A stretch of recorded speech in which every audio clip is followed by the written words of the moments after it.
गोपी जनवल्लभा गिरिवरधारी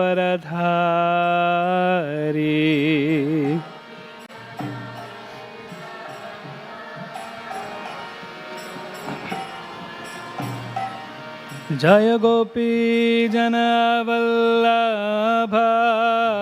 गिरिवरधारी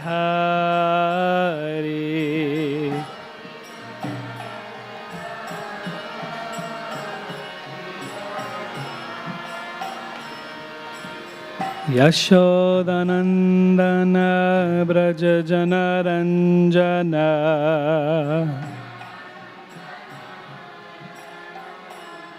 यशोदानन्दन व्रज जनरञ्जन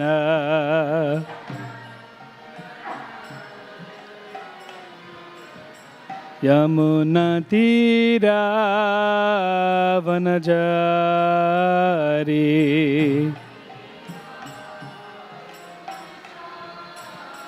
यमुनतीरा वनजारी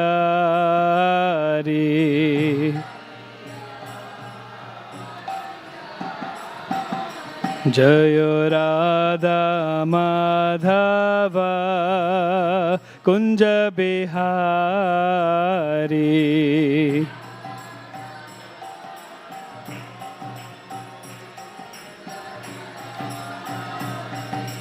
गोपी जन वल्लभ गिरिवरधारी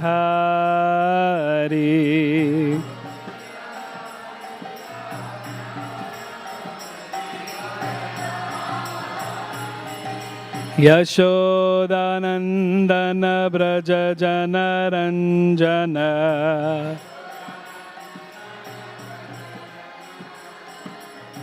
यशोदानन्दन व्रज जनरञ्जन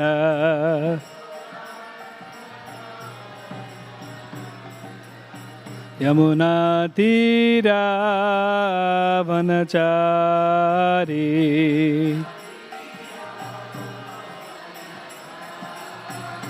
जय Radha Madhav Kunj Bihari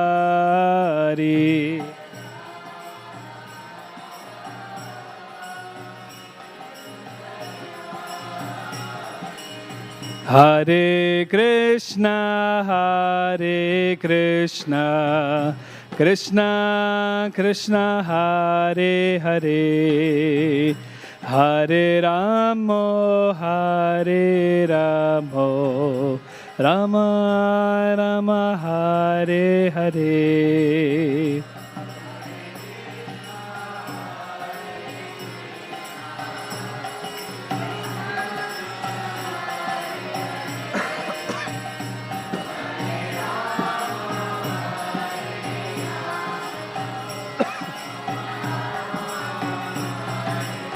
Hare Krishna Krishna Krishna Hare Hare Hare Rama Rama Rama Hare Hare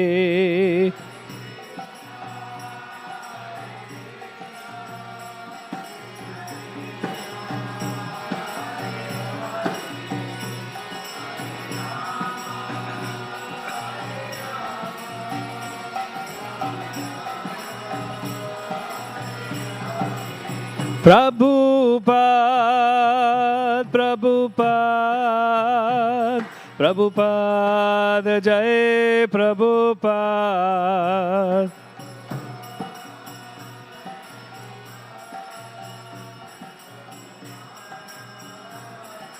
Nitai Gaur Hari Bol Hari Bol Hari Bol Gaura Hari Bol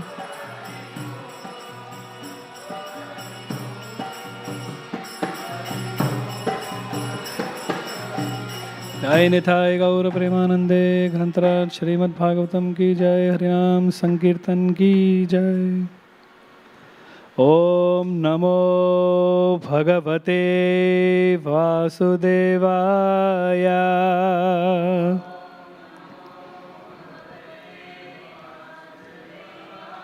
ओम नमो भगवते वासुदेवाय।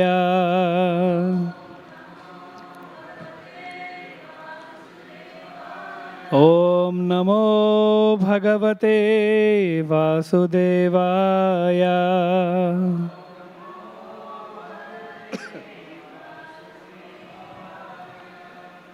Reading from Srimad Bhagavatam, Canto 3, Chapter 9, Text 13.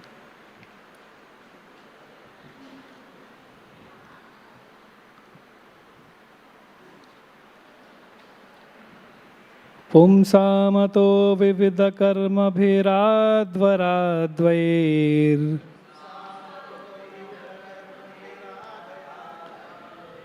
दानेन चोग्रतपसा परिचर्यया च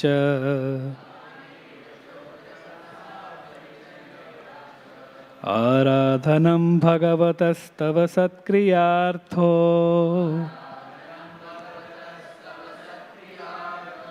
धर्मोऽर्थपितकर्हि चिन्म्रियते न यत्र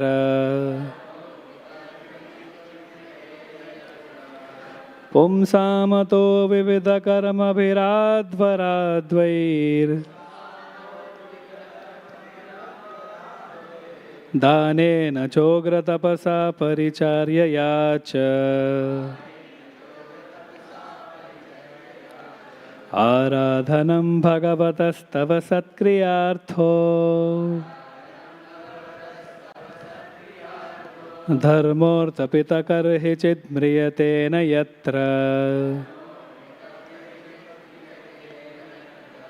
पुंसामतो विविधकर्मभिराध्वराद्वैर् दानेन चोग्रतपसा परिचर्यया च आराधनं भगवतस्तव सत्क्रियार्थो धर्मोऽर्थपितकर्हि चिन्म्रियते न यत्र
Mataji's.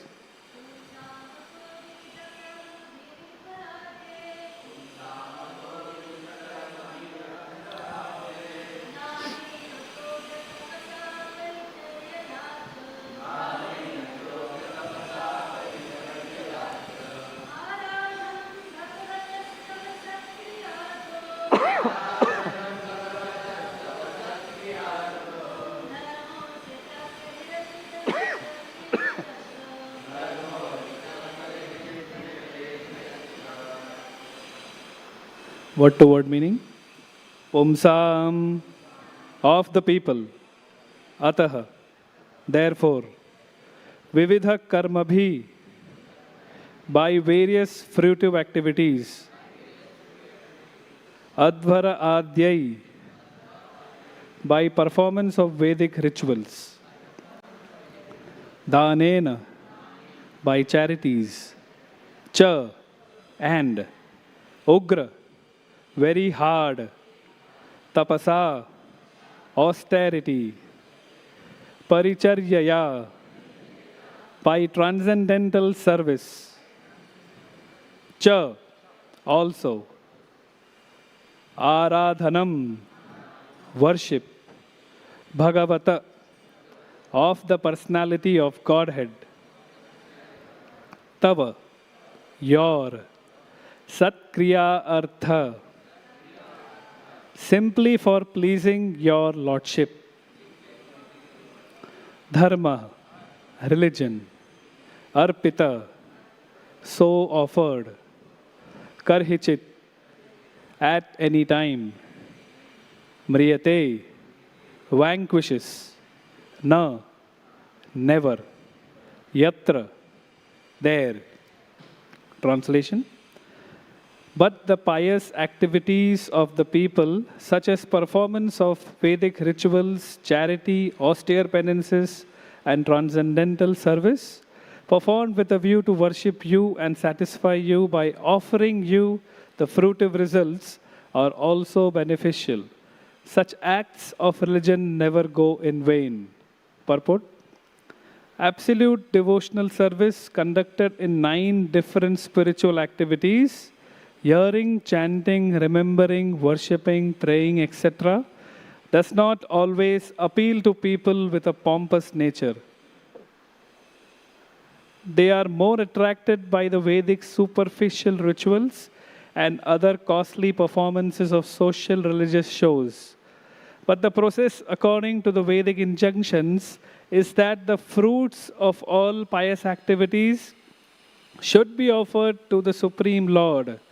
In Bhagavad Gita 9.27, the Lord demands that whatever one may do in one's daily activities, such as worship, sacrifice, and offering results of pious acts unto the Supreme Lord, is a sign of devotional service to the Lord and is of permanent value, whereas enjoying the same results for oneself is only temporary.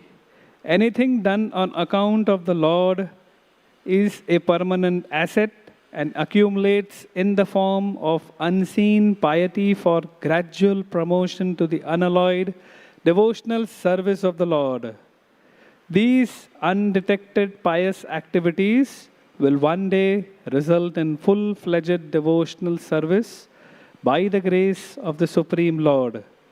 Therefore, any pious act done on account of the Supreme Lord is also recommended here for those who are not pure devotees. Om Ajnanatimirandasya Jnananjanashalakaya Chakshurun Militam Yena Tasmai Shri Guruve Namaha.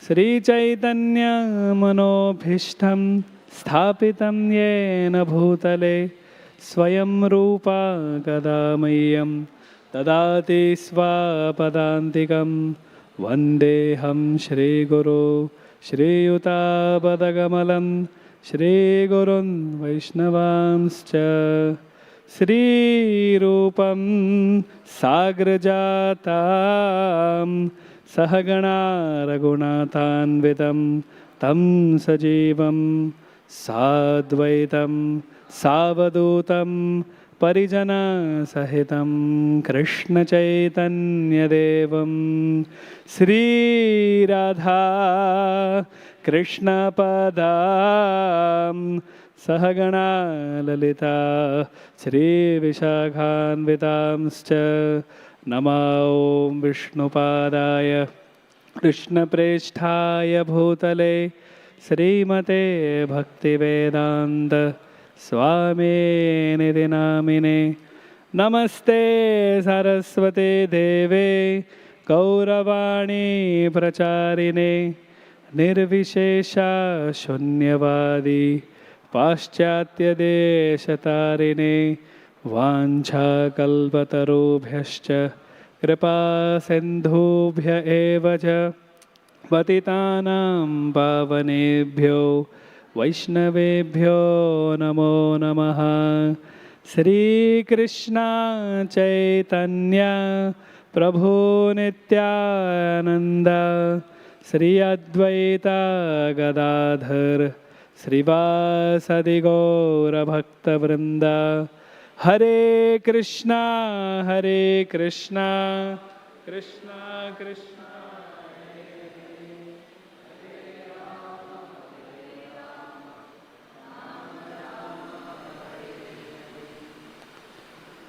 Hare Krishna.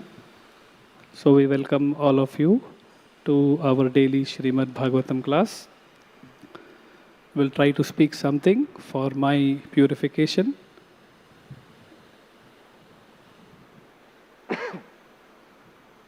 Hare Krishna.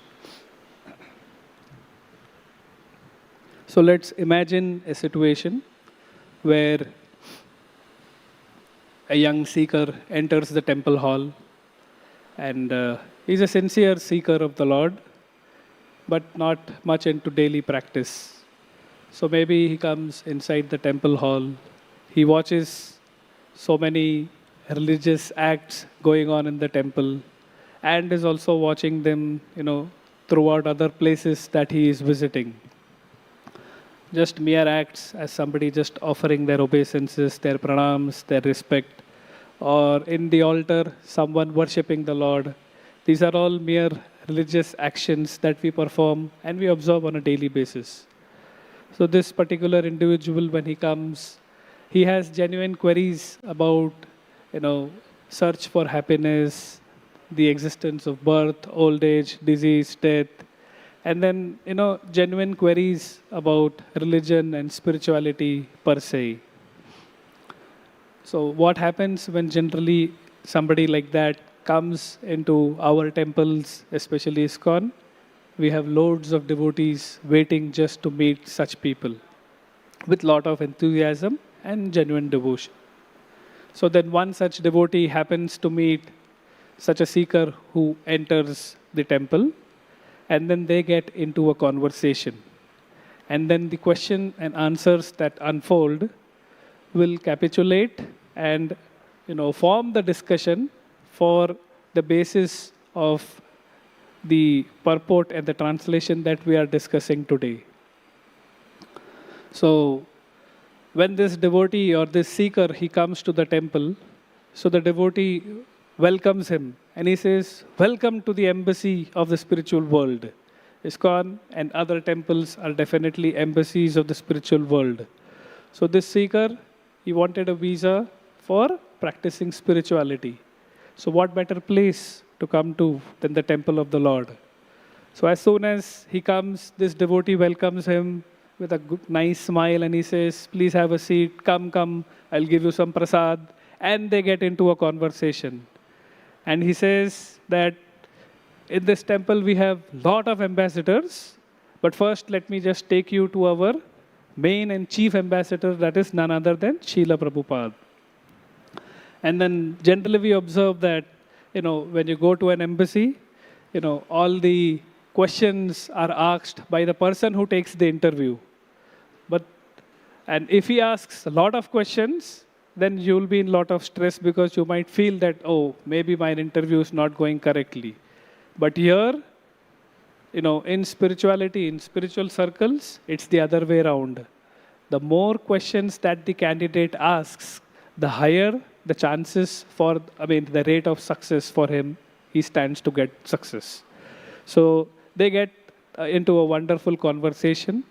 The first question that he asks this particular devotee, he says that I am visiting various temples. I see various people perform so many religious actions, so many rituals are performed, just like, people offering obeisances, folding their hands, standing in front of the Lord, somebody offering an arti inside the altar, somebody eating prasad, so on and so forth. So he says that I am intrigued by all these actions, and I see so many of them, but I'm not convinced whether there is some spiritual element attached to it. So he asks genuinely, he says, do rituals help us and one come closer to God? And then he further asks, are rituals actually important? And do they have any meaning and sense? So then the devotee says, definitely. Thank you for this wonderful and nice question that you have posed. And he says, this is a classic case of the first point that addresses our purport. So the devotee says, this is something where we differentiate between external rituals and internal devotion. So, how do we understand this? His Holiness Radhanath Swami Maharaj was mentioning in one of his classes that what are rituals? Rituals are like, chanting, fasting, taking darshan. They are all important. And then he further said that only when they are done with love and devotion and sincerity, they will actually fulfill the purpose for what we are performing them. And Maharaj was further explaining that if we become attached to rituals, then what will happen? It might actually be sectarianism. So then Maharaj was telling that something very mundane, which may even have the opposite effects of what that activity or that religious action was seemingly performed for, if we forget the real reason behind that act that we are doing. So then he says, what are rituals? He says, chanting the names of the Lord is a ritual. Study of the scripture is a ritual. Recitation of mantras is a ritual. Worshipping of the deities is a ritual. In fact, in spiritual circles, so many actions are all, religious actions and rituals. But Maharaj says, even in the normal daily lifestyle and material world, we have lot of actions that we perform that can be considered also as rituals. So he says that, watching television is also becoming a ritual. You have fixed timings, fixed slots, fixed serials, fixed people in the family. Even in cricket matches, the beginning of the cricket match and the way you end is also, there are many rituals that you perform, maybe, shaking hands and so on and so forth. But then Maharaj says that what happens when the purpose or the intent behind that action, we actually tend to forget. Mostly what occurs is egoism, conflict, and there is lot of, envy and so many anarthas which come to the surface. On the contrary, these actions, should give lead to unity, cooperation, love, devotion. But when we do not have the intent behind the action, the whole purpose seems to be defeated. So Maharaj was quoting Prabhupada, and then Maharaj says that Srila Prabhupada explains a ritual is a formula to dovetail our inner consciousness to the supreme consciousness. This is the definition that Prabhupada, has given about a particular ritual. And then what does that, how does that work? So Maharaj says Krishna is bhavagrahi. Now Krishna seeks the essence. So he does not accept anything that is just offered. Krishna always sees the intent behind anything that we do. And he also sees the substance in it, our consciousness, whether actually we are having that intention of offering something or it is purely for some other reason that we are doing. And then Prabhupada also says, what is the use of all these rituals? What is the use of study of so much philosophy if it does not create good character in you? The whole purpose of any spiritual science, Maharaj generally quotes this so many times, is to help one transform, selfish passions to selfless desires, arrogance to humility, and envy to appreciate. Even we should learn to from people whom we may always differ and we may always not appreciate. So whatever religious activity we may perform or whatever religious activity is offered, in the end, if it doesn't transform our hearts and awaken the dormant consciousness which is there within us, then Shrama evahi kevalam. It is of no use. For example, let's take an example of the Aarti. So Maharaj was explaining in this class what happens when we offer the Aarti. First, we offer the incense, dhoop. So what is that? Maharaj says Krishna is the substance of the... What is Krishna in the earth? He is the fragrance of the earth. So we are taking the essence of the element of the earth and then we are offering that back to Krishna in the most palatable possible way and trying to please him. Similarly, when we offer the next substance, that may be a fire lamp, what is it supposed to be? It is supposed to give light. It is supposed to give warmth. So our mood when we offer the fire lamp should be, to offer our hearts and give warmth for the pleasure of the Supreme Lord. When we offer a flower, the texture and smell of the flower should be for the pleasure of the Lord. Then when we offer water, Rasoham apsu kaunteya, Krishna says in the Bhagavad Gita, it is nothing but offering back the water element that Krishna has given us.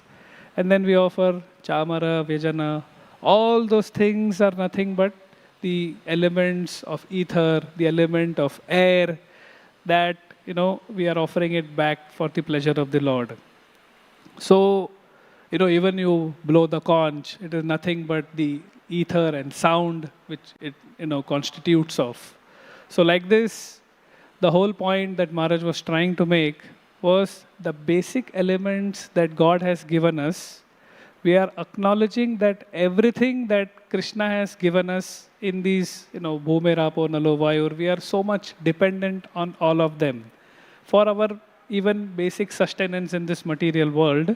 And when Aarti is nothing but our consciousness of consciously giving all these things back to Krishna, while remembering that, oh my Lord, I am so grateful to you for providing us all these elements so that it is essential for our very existence. Just in case you take the example here, Maharaj says, sometimes we can be too ritualistic. So here the content is more important than the package. So the example is given where we take a good package, nicely packed. Maharaj says you take it to your mother and then it's gross. He says, imagine there is a stool of a hog in that package. So then, will the person be pleased? No. But then imagine you take that package and there is something very sweet or nice flowers in it with lot of fragrance. So definitely the content along with the package is going to please the end user. So that should be our consciousness, or that should be our effort whenever we are engaged in any activity. That should be our always thought process. We should keep that at the back of our mind while doing anything.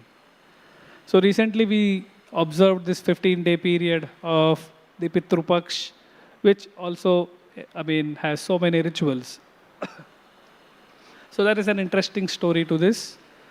We all have heard about Karna, Kunti Putra Karna. So on the material level, the qualities that he possessed were, he was very brave, well-dressed, and he was very loyal.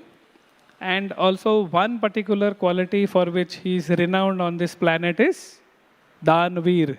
He was very charitable. So it was said that anybody who actually came to his doorstep would never go empty-handed. So what he used to distribute? He used to distribute golds, biscuits in the form of gold, jewels, emeralds, rubies, and so on and so forth. So after the battlefield of Kurukshetra, when he ascends to the higher abode, so then he meets Yamaraj there. And then Yamaraj, welcomes him with a garland and says, "Come, my dear son, please have a seat. This is your place." And then there is food served to him. So when he sees his plate, he is astonished and shocked. "What is this, my master?" So he says, "You know what you have done throughout your life?" He says, "What?" "You have just distributed golds, jewels, and emeralds." So he says, "That is why in your plate also you have golds, rubies, jewels, so you have to eat it." So he says, "How can I do this?" So then he realizes and he is repentful and he asks Yamaraj, just give me a 15-day period where I rectify this error of mine that I committed. So Yamaraj permits him a 15-day period where he comes back to the world. And now what he does, he's engaged in just cooking and doing annadan and feeding, people throughout the planet. And it is said that this particular act, when he does this and when he feeds, the needy or the poor or whoever comes to his doorstep, so then when he ascends back, and Yamaraj then gives him proper rice, dal, chapati, sabji in his plate. So having said that, but here in ISKCON, we are open to accepting gold, rubies, jewels, emeralds. We have no particular restrictions. And we assure you that that will be used for the perfection and the service of the Lord. And we will also distribute food. So you do not need to have any inhibitions in terms of donating anything of that kind. Of course, this story has its references. It's mentioned in the Padma Puran, Skanda Puran, Matsya Puran, and even Garud Puran. So in all these Puranas, this story has references in different various chapters.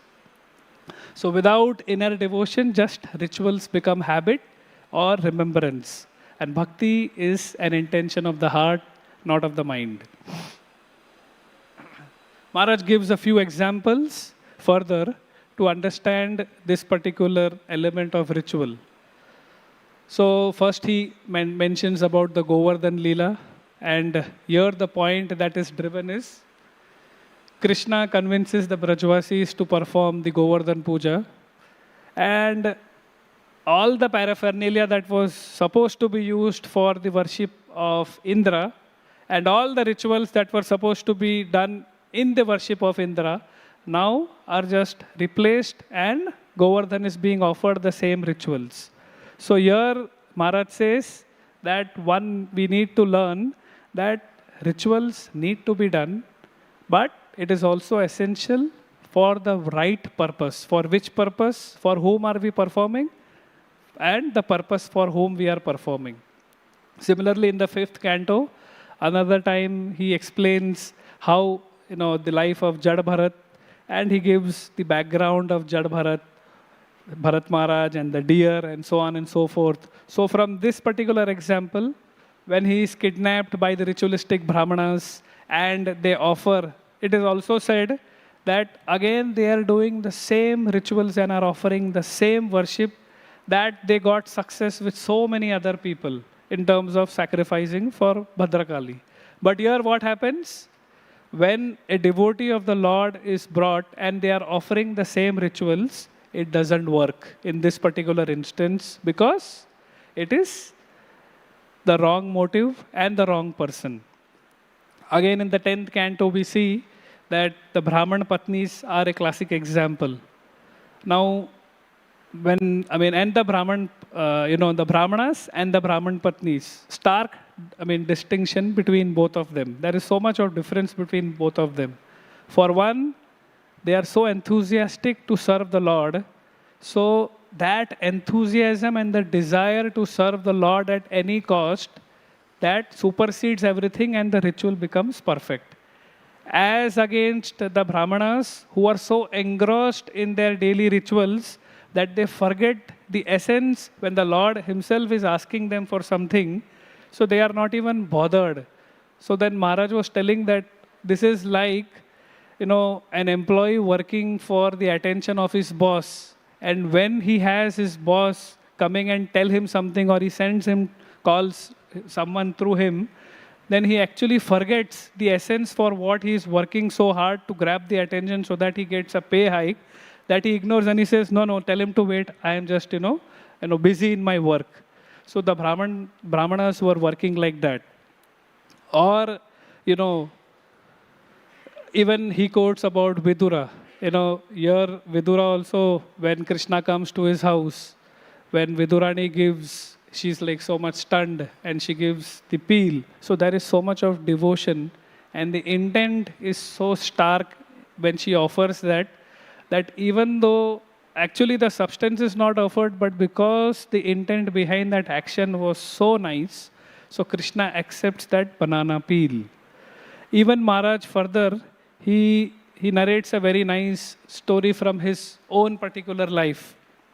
So Maharaj says, in my country, I have seen lot of rituals. And when I have seen so many rituals, I was feeling so backward, and it made me feel so unfashionable and empty. He says, even when I came to India, this was in one of the classes that he was addressing the devotees. He says, even when I came to India, I observed the same phenomenon. I observed that people were performing so many actions, and it really made him feel not that comfortable. And he gives the example that when I was in the Cross Maidan, and the first time that I went to see Srila Prabhupada, even that time what was happening? On the stage, somebody was offering an arti to the deities.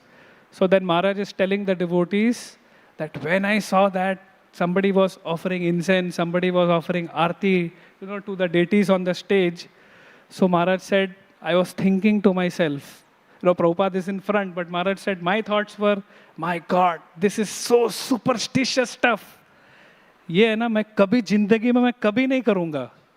And then what happens? Immediately Maharaj says, just a couple of years later, for 7 years in New Vrindavan, he was engaged in doing all the same rituals 6 times a day, 6 artis, 6 bhogas.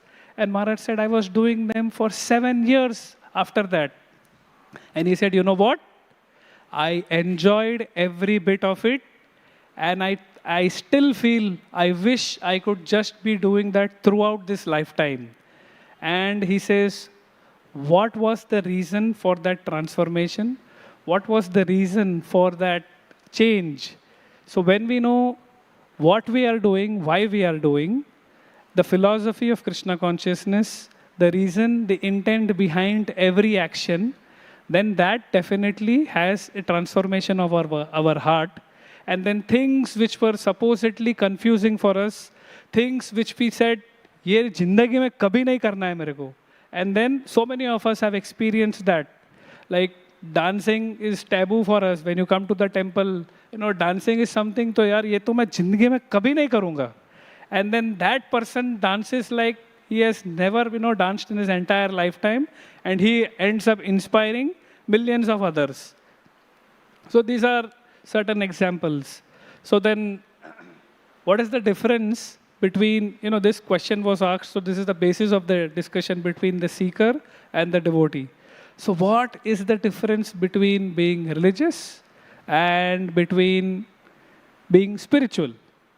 So, visiting holy places, visiting holy dhams is being religious. But practicing holiness within oneself is all about being spiritual.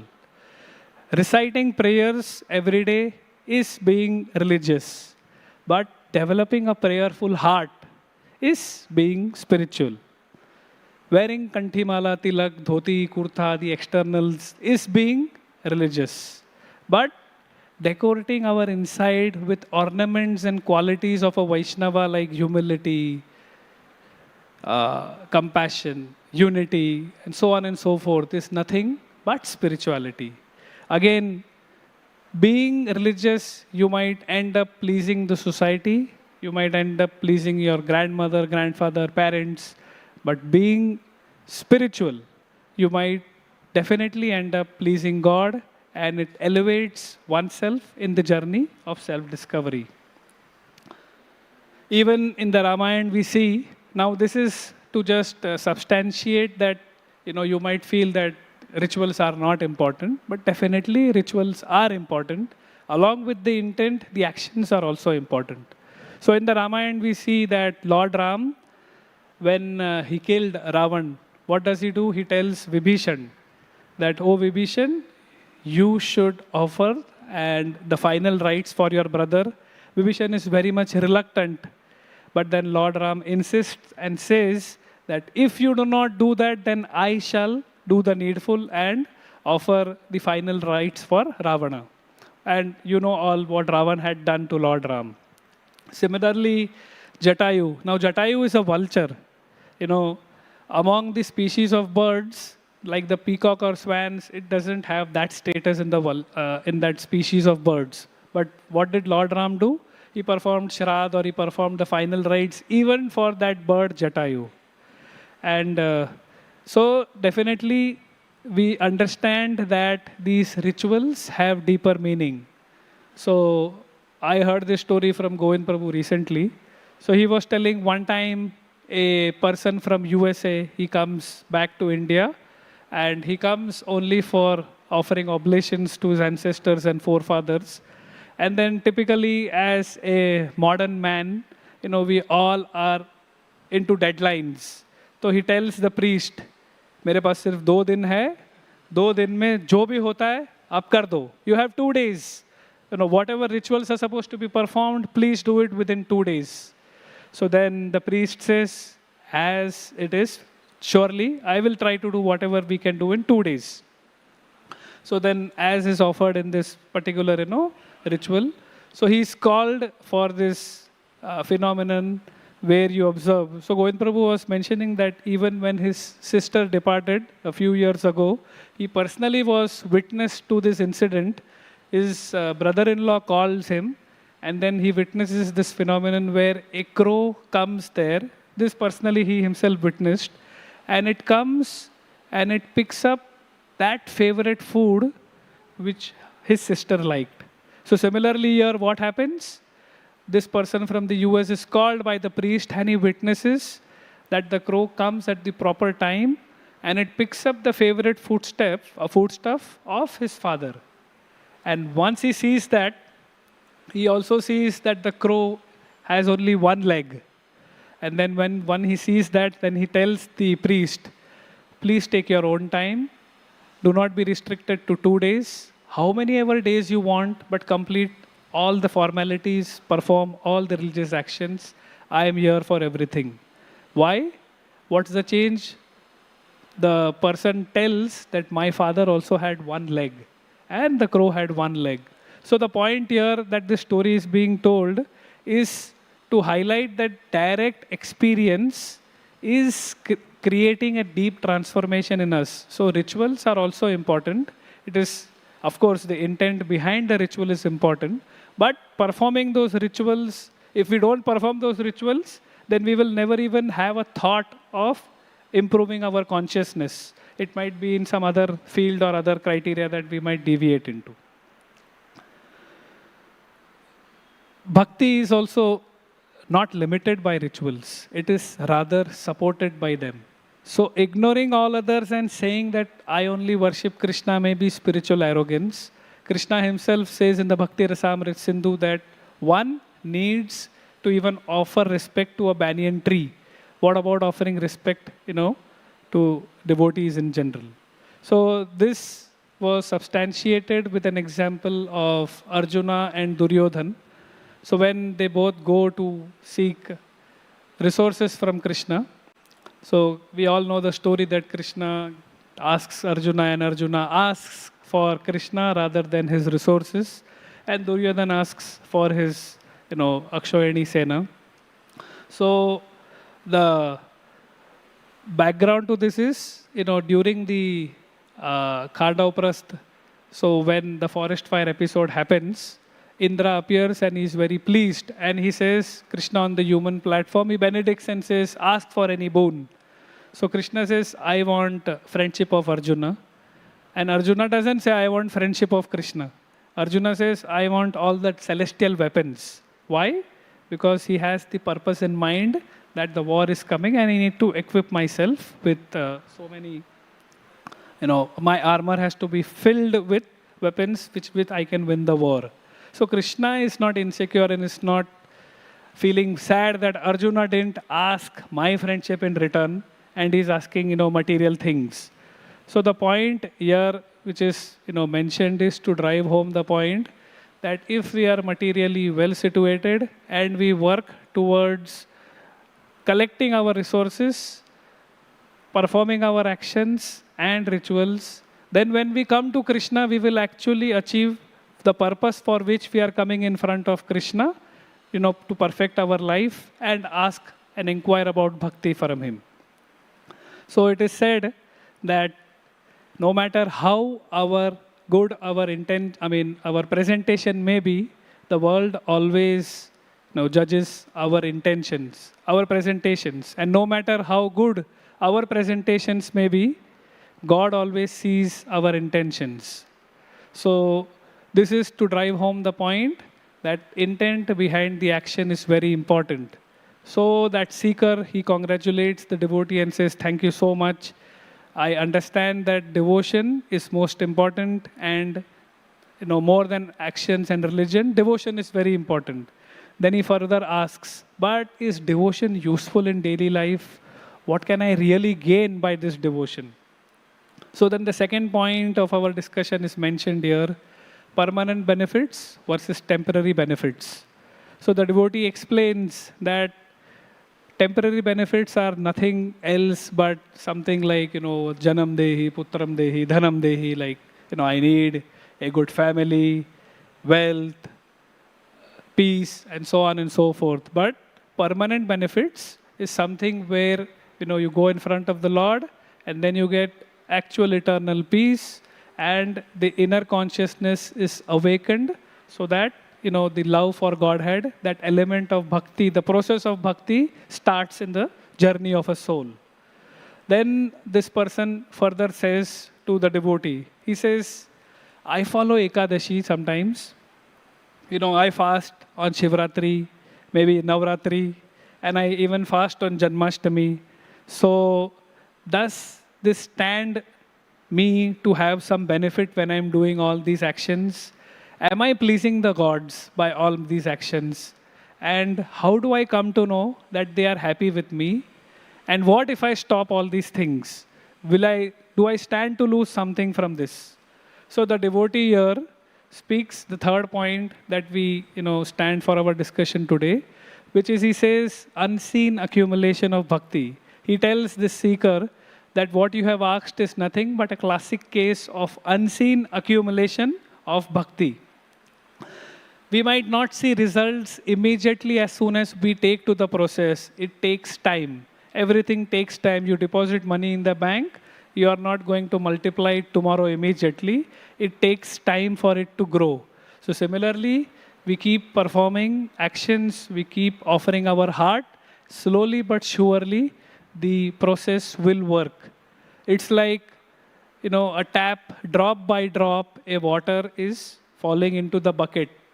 It will take maybe a complete night or a complete day, and tomorrow when we come and see the bucket or the pot, it might be full with water.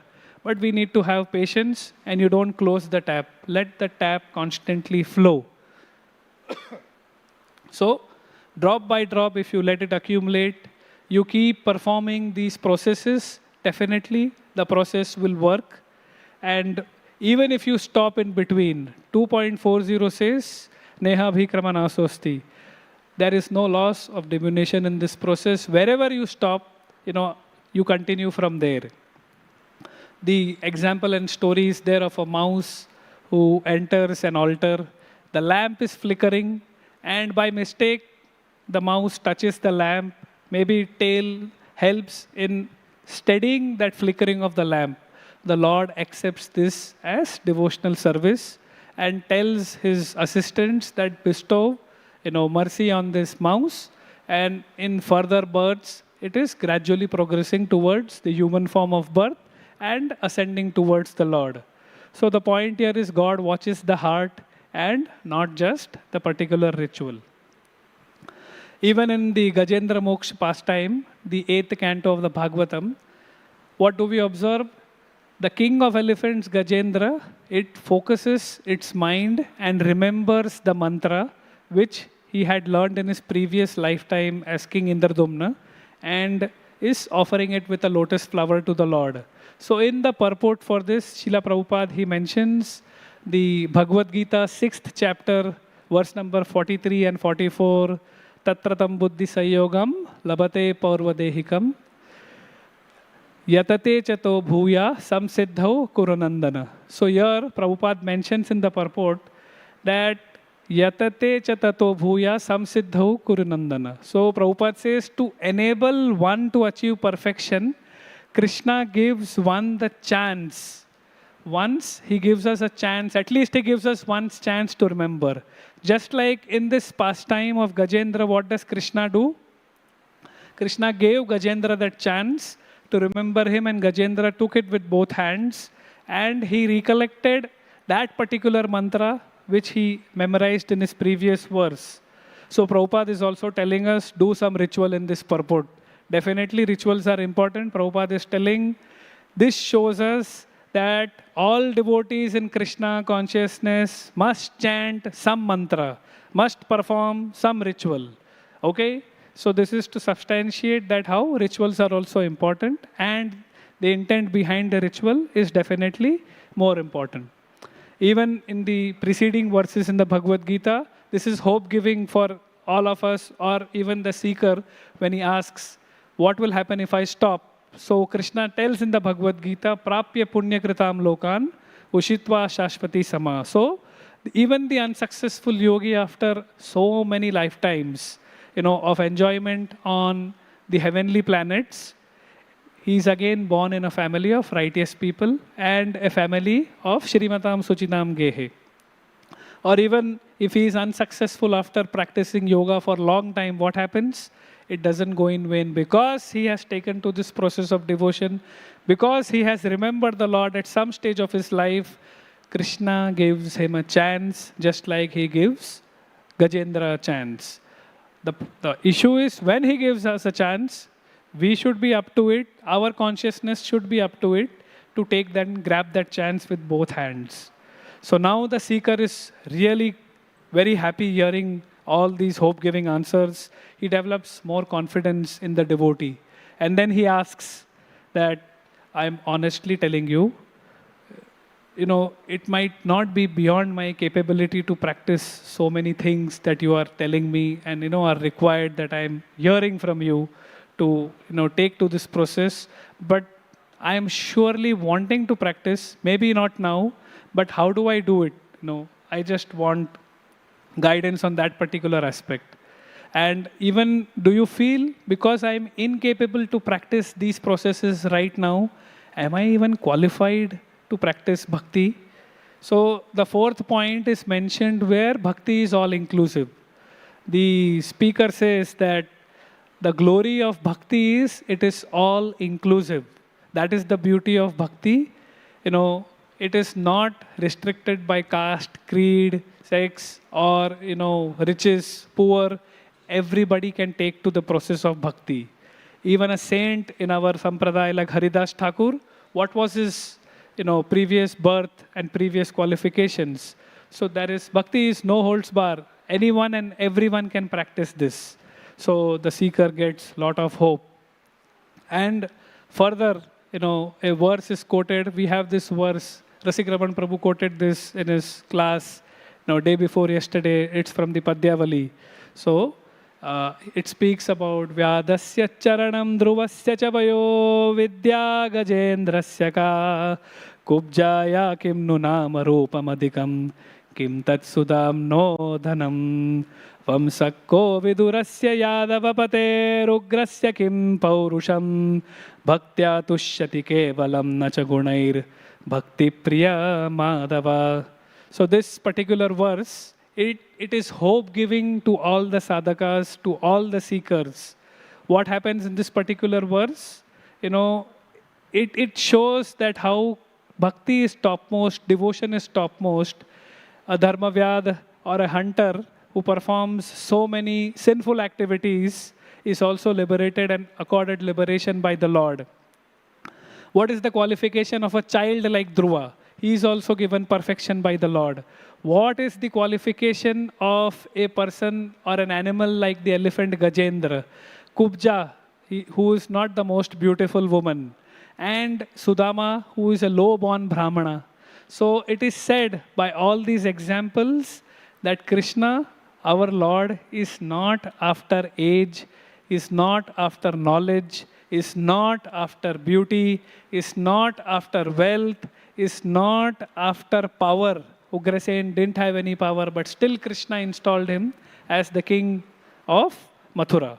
So what is Krishna after? Krishna is genuinely after devotion. If we can practice devotion, if we can cultivate the internal devotion over external rituals, definitely our path to taking this process of bhakti is very much clear. Finally, the devotee, he sees that this seeker also has that particular question of sincerity. And he addresses the last and the fifth point of our discussion for this particular verse, that is encouragement for sincere effort.